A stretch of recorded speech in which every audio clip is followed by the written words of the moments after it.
So this is Michelle. Salama, Michelle. Anara ni Michelle, anara ni Aaron, anara ni Ayla. Oka tajini Cinquième. Okay, this is 6th grade, 7th grade. All right. Nice. Okay. Nice to meet you. All right. Have a good day. They got so big. Okay, so the office is here. Okay. My host sister Tina, this is where I lived. When I was Peace Corps, I lived in this one little unit. This little front part is the kitchen. Okay. And then my bedroom / living room was there. But Tina's moved in there now. She's my host sister. And this is the office where Felix works. Yeah, he's in class. So let's go find Felix. And let's see if we can come in here. Okay, she said, come on in. Come on inside. Okay, come on in. Okay. Oh, she said, don't worry about your shoes. Okay. So, this was my house. And Peace Corps had put, had put a drop tarp here that so you didn't try to protect it from the heat, but it got super hot in here, as you can imagine. I had a little refrigerator that I had in here, but with the cement, with the tin walls and ceiling, the refrigerator, I had to end up putting it out here. So this was my kitchen. She's turned it into like her dining room. Okay. And this is very typical of Malagasy homes, that you come in and the bed and the living furniture is all together in the same room. I just had a single bed here and a table and chairs. Yeah. And I actually put a curtain up here as a privacy curtain, just so when people come up to the door, I can have a little privacy. And the school, so this is Tina. Tina's my host sister. Nice to meet you. And she's also an English teacher. They have 2 schools. They have a school here and then one up in the bush called Safidi, and she's been working at Safidi. Okay, come on out. Thank you.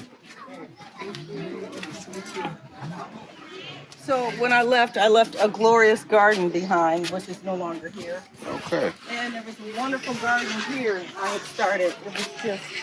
It was so plush, but it requires being watered every day. Yeah. And with me gone, I guess I just didn't have the focus to do it. So let's see if we can find Felix.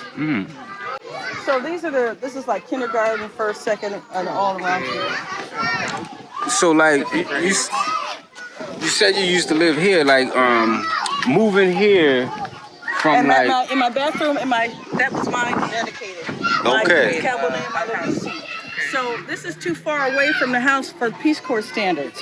So at night I had to use a chamber pot. Okay. Inside, and in the morning dump it into there, because it should have been really closer to the house, because Peace Corps is concerned about safety and security. Anyway, your question.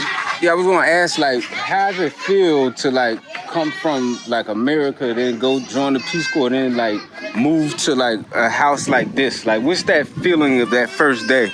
Well, I was just grateful I had electricity, because a lot of Peace Corps volunteers didn't. I'm like, great, I can charge my iPad. I can charge my phone. I may not have running water, and so you see those yellow cans, those are called jerry cans, and they normally come with oil in it. And I had 2 of them. You fill with water. I would just put the empty one out on my front porch. My host brother Feedy would see it. He'd come, take it to the house, fill it up, and bring it back. So I didn't have to worry about water. But so yeah, it was a rude awakening, and it's kind of humbling, because you're living with so little stuff. And you're living a very simple life, and I wanted to simplify my life. So in a lot of ways, it was a dream come true. And a lot of people find that difficult, but I had so much stuff. Yeah. And when I sold my house and purged, it took months to get rid of everything. Yeah. And I said, I was so glad that happened, because my father had died, I guess, a year earlier, and it took 3 months. We hired 2 full-time people just to come in and organize and with state sales and get all his stuff done.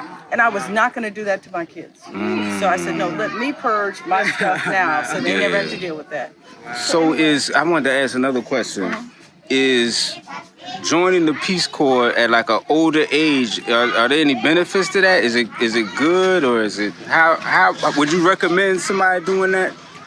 as a senior or seasoned person joining the Peace Corps? Okay, the Peace Corps means different things to different people. I think for a lot of the young kids that have never been away from home, the Peace Corps gives them an opportunity to do it under a safe umbrella, and then they can join in with other 20-somethings, and they can commune, and they can go on vacations together, and they look for other Americans to bond with. I'm not like that.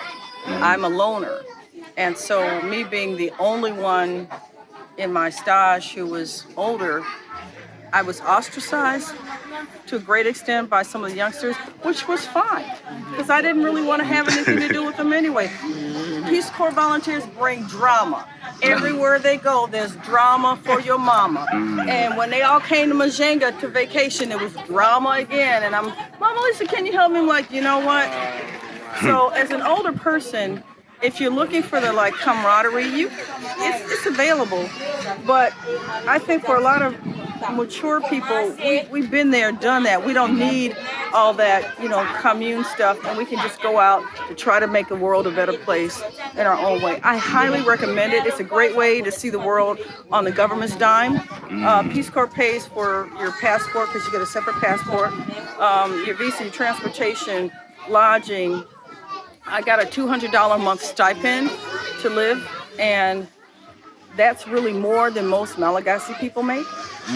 But I had to pay utilities here. I had to pay electrical, which was costing me like $15. It doesn't sound like a lot, but when you only got 200, that 15 is a lot. And you have to eat. And then every time Peace Corps is bringing us back for training, you have to pay. They gave you a training allowance, but instead of having it separate, they gave you a little bit every month. Well, you're spending that money every month on other stuff. They said, well, you got to come back for training. I got no money. Yeah, that happened a lot. Oh my God, that happened a lot. What is a school day like here in Good question. The school days tend to start like 7:30, 8-ish. They go till about 11:30 maybe. We break for siesta. We don't call it siesta, but that's what I break for 3 hours. 2:30 we're back till 5:30. Some schools go a little because the hottest time of the day, you get to not have to be out, and you come back 2:30. And a lot of times, government offices are open a little late after lunch. But yeah, those 3 hours in the middle of the day is so important. So important just to have a break. So you only get like 6 hours, I think, of training, 6 or 7, which I guess equivalent to the U.S. But instead of quitting at 3 something like they do in the U.S., they go all the way to 5:36. Wow, so they have a big break in the middle. Right. Yeah, the bank's closed. Okay, so they don't even do like there's no need for recess? Yeah, do they have no recess recess. too? No, they have breaks. Oh, they got a good day. They got breaks and then a big break. Okay. They actually did that in Cambodia. right. That was their school day. They would go early in the morning to 11 and then break throughout the day at 2:30 In their to schools, 5. government schools. Okay. But you know, the Malagasy kids, they have to graduate knowing English, French, and Malagasy. And the exam is 3 days long. They only give it once a year. It's called the baccalaureate. And if you don't pass your bac, you cannot go to any college in the country at all. Do they get a chance to redo it? Maybe Next year? study and redo? Next year. You get another. Oh, They only do. I told you, I met one man who took him 6 years to finally pass his bac, but he never gave up. And he kept going, and he finally got his bac when he was like 22 or 23, 24. Then he could go to college. That's something. That shows you how good But see, that's, we have it. But see, that's the French educational system. I wish they would just junk the whole system here. It sucks. You gotta know 3 languages. 3 languages. Wow. You know, Wow. Yeah. Wow. And Americans, we can't even conjugate. Hello. Okay. Let me just see if I can find Felix, the director. Okay. My host brother, Felix. Okay. And this is their son. They had this tiny little house built in this little corner. This used to be a garden. And it's the 3 of them. When you compare that big house they were building for just 3 to this one for 3. Oh wow. Okay. Hello. Okay. So we got a room for the table, the break front, Nice. a double bed that they all 3 sleep in, which is typical. And we've got here She does the cooking outside, so this is like in the wintertime when it's raining, she'll be cooking in here, but when it's hot, you know, so this is basically the kitchen. Yes, I didn't know that she's teaching at the school. Sure. Okay, so this house is a typical Malagasy house, and this one's gonna cost you, if you're gonna pay rent, probably maybe 60,000 RERE per month. It's about $12. Woo! Okay. There's just electricity. There's no running water. Hello. Salama. Salama. Omangi Ambiel.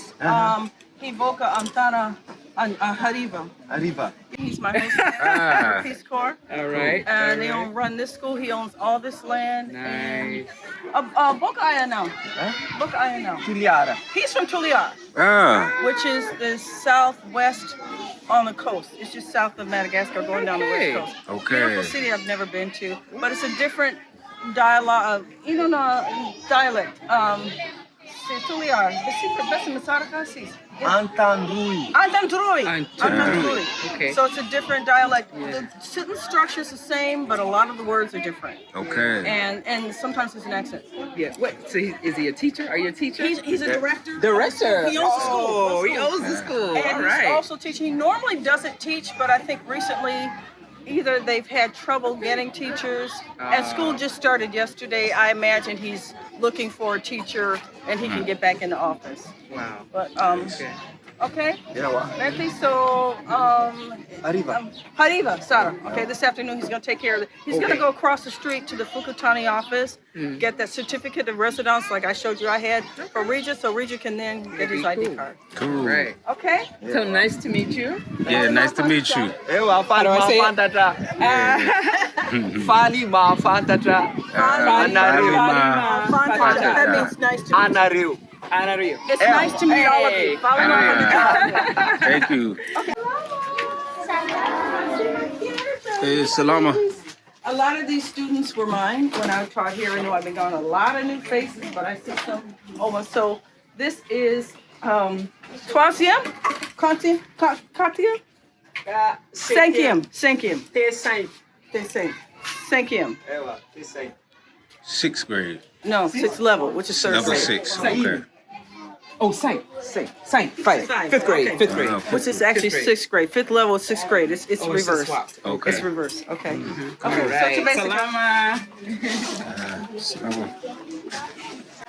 Okay. Beluma. Beluma Malisa. Arriba. Right. So this is Ridvan School. It's a private school. There are a lot of private schools in the area. This caters to more lower income people, but it still gives their parents an affordable way to get their kids a better education than public. So if we look across the street, the French school is just through junior high. They don't have a high school level. Asapade.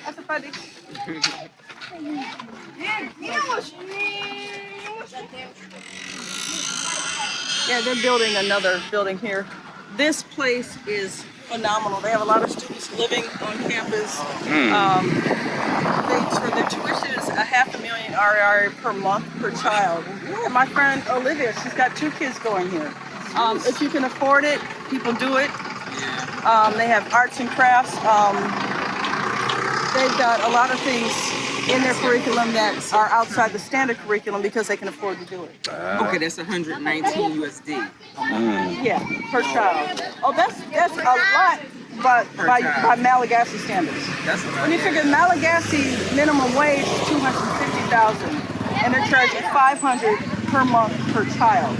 Wow. And so and plus the canteen, plus transportation. Okay. Well, yeah, congratulations. You're doing a fantastic job here with all the things you're doing.